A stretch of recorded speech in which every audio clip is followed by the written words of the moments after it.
Hello and welcome back. My name is 𝙲𝚙𝚎𝚛𝚒𝚑𝚝, and this is my One Piece chapter analysis or review.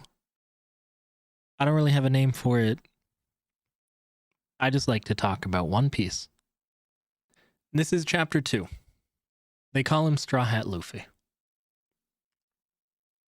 Chapter 2 follows very quickly to the end of chapter 1, with Luffy out on his ship, continuing his journey. This chapter begins with Luffy realizing that his voyage is already coming to an end. The reason, of course, for this impending doom comes from a giant whirlpool that Luffy, not being a very good navigator, is sailing right towards.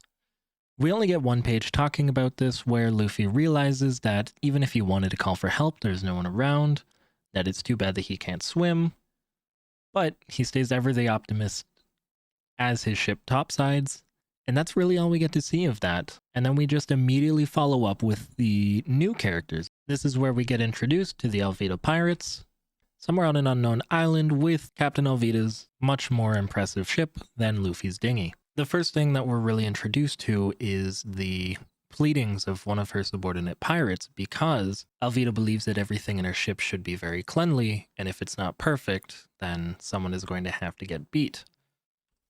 This is where we get people pleading that they don't want to die by her iron mace. Captain 𝙬𝚘𝚡 asks, who is the fairest throughout all of the sea? And without any hesitation, we're told that she is.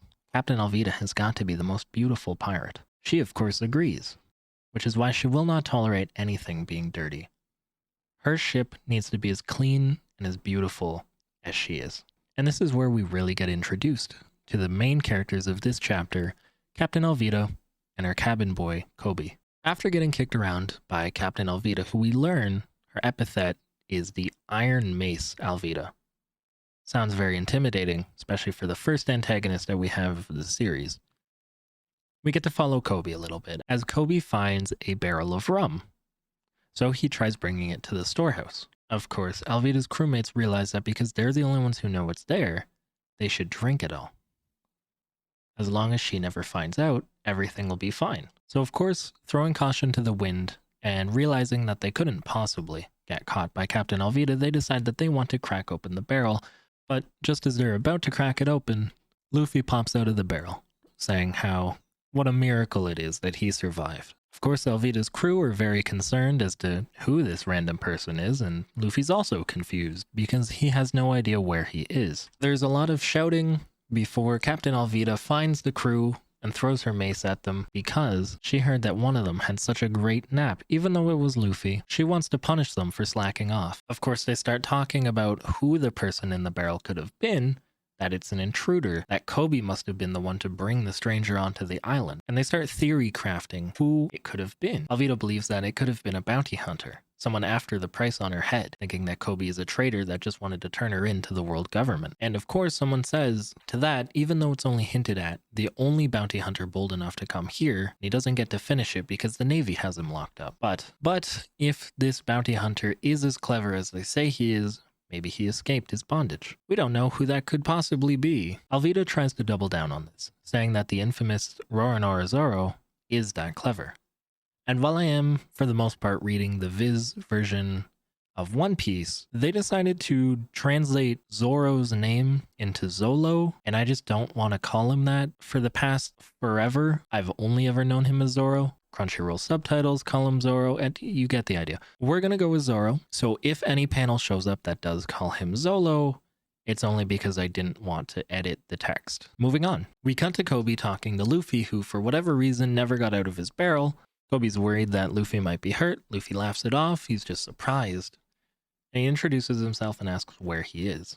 Koby responds, this island is a hideout of Iron Mace 𝙬𝚘𝚡, the lady pirate. We get the proper introduction that Koby is her cabin boy. Not that Luffy really cares. Luffy asks if Koby had a dinghy on him because his got sucked into the whirlpool at the beginning of the chapter. Koby says that he's lucky to be alive, but if it's a dinghy that he's looking for, Koby just so happens to have one. Although, maybe not the best craftsmanship in the world, Koby says that he built it himself, that it's something that he's been working on for 2 years, and Luffy asks if he doesn't want it anymore. Koby says that he doesn't need the dinghy anymore, that he's accepted his fate, that he is bound to be a cabin boy for 𝙬𝚘𝚘 because he doesn't have the courage to escape, even if before that he did once have a different dream. Koby talks about the day that this all happened, that he just wanted to go fishing, got on the wrong boat, and now he is a cabin boy for one of the scariest pirates in the East Blue in particular. Koby admits that he doesn't have what it takes to go out to sea, just like Luffy did, even if it is just in something like a barrel, which this chapter does its very best to really hammer in just how weak and frail and small Koby is. And I want to talk more about that. Because I love Koby, but Oda wanted to make perfectly sure that you understood just how pathetic this child is. 𝙬𝚘𝚘 says, "Remember, Koby, were it not for your vast knowledge of the seas, I would feed you to the sharks. Other than that, you're worthless. You're pathetic." This is all from 𝙬𝚘𝚘, this chapter. We see that even the other crewmates on 𝙬𝚘𝚘's ship are able to push Koby around, and that he's too timid to do anything about it. Even within just meeting Luffy, Luffy can already see that Koby is stupid and useless. He even says that he doesn't have any guts, that he is worthless. We get multiple shots of Koby being kicked around this chapter. That's what this character is set out to be, just a punching bag, that he doesn't have anywhere to go because he doesn't believe in himself to do anything like Luffy. Moving on, we'll get back to why Luffy even wanted to go out to sea. We already know that Luffy wanted to be the king of the pirates, but for whatever reason, Koby's very shocked by this.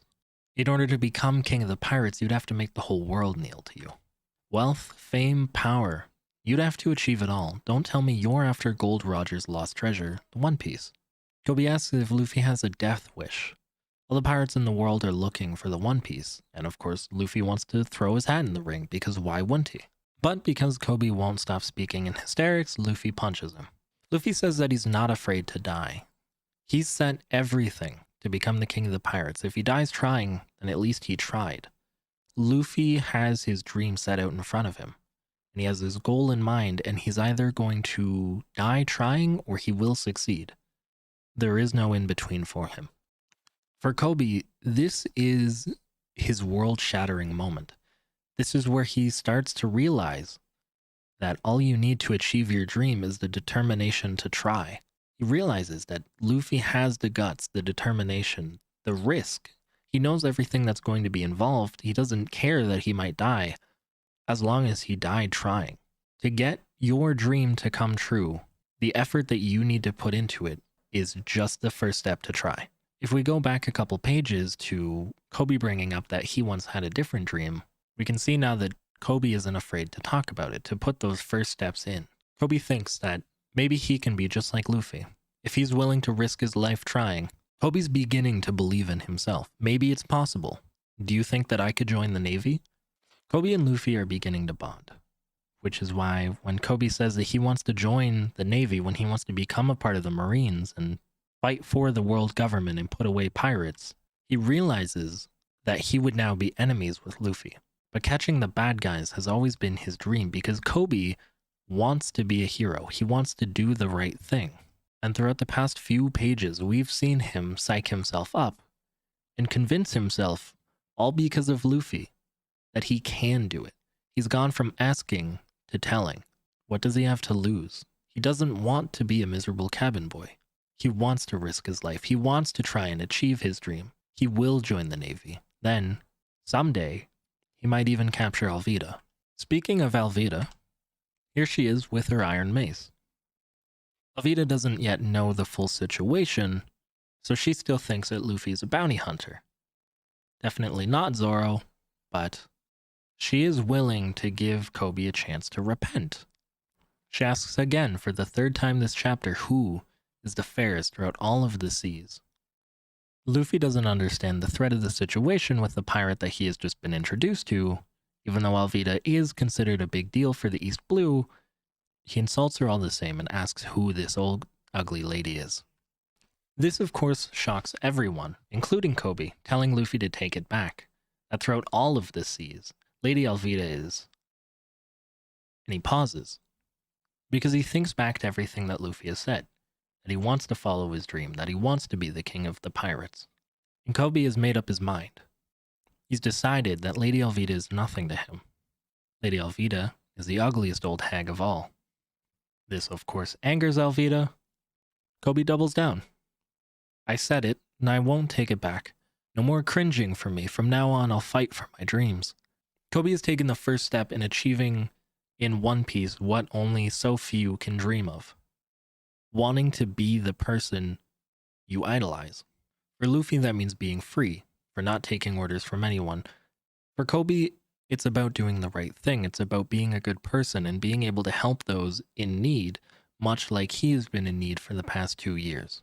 Luffy agrees. Luffy says, good for you, Koby. 𝙬𝚘𝚗𝚗 says that it makes no difference to me, because you're both going to die. She attacks Luffy with her iron mace, but it doesn't hurt Luffy because he's made out of rubber. This is where we get the first real instance of what Luffy's power is capable of within the gum fruit. It really comes down to that old proverb, I am rubber, you are glue, bounces off me, yada yada.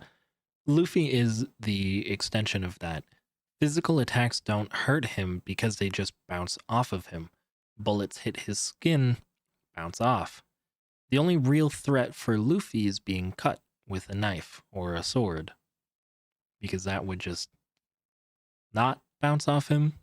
The entirety of the next page takes up the fight between 𝙬𝚘𝚗𝚗 and Luffy, and while it is greatly drawn, it doesn't do much for the sake of the story, so we're just going to fast forward to the end of it because this fight is really boiled down to one really well drawn punch. But the end of it is 𝙬𝚘𝚗𝚗 lying flat on her back, defeated, her crew surprised at her defeat because of how strong 𝙬𝚘𝚗𝚗 was for the East Blue. And I might have been saying that a lot this chapter, and I'm going to keep saying it because the bubble of a world that we're seeing right now in the East Blue is next to nothing in the grand scheme of what makes One Piece such a well-built world. Focusing more on the devil fruit aspect from Luffy, we learn that 𝙬𝚘𝚗𝚗's attack didn't manage to hurt Luffy because he's made of rubber, and this goes into his devil fruit. 𝙬𝚘𝚗𝚗 thinks it's impossible that anyone could survive her iron mace, which, I don't know the logistics of that. You're going to hear me talking about the East Blue being pebbles in the grand scheme of One Piece, and a lot of that comes from the pirates who have never left the East Blue, thinking that they are the best. I want to focus more for a second on devil fruit abilities, namely Luffy's, because at no point in the story should a devil fruit power make you weaker than you were before. For Luffy, for more or less reason, he has become invulnerable to regular attacks. Blunt attacks are just going to bounce off of him, bullets do the same thing. The only real weakness that Luffy has now is one he already would have had as a human, which is to being stabbed and sliced by swords. There's a quote from a character that we're not going to meet for a while. Regardless of the type of power, it all depends on how you use it. The chances of you weakening from it are very low. This is from another devil fruit user speaking on the topic of what makes a devil fruit user so well-rounded, what makes them just better humans. While Luffy didn't get the strongest devil fruit power, the application that he's able to give his power is what gives him any strength at all. Moving on from devil fruits, we get Luffy demanding that 𝙬𝚘𝚗𝚗𝚗's crew give Koby a dinghy, that he's going to join the Navy. We then fast forward to Luffy and Koby out on their dinghy at sea, talking to each other.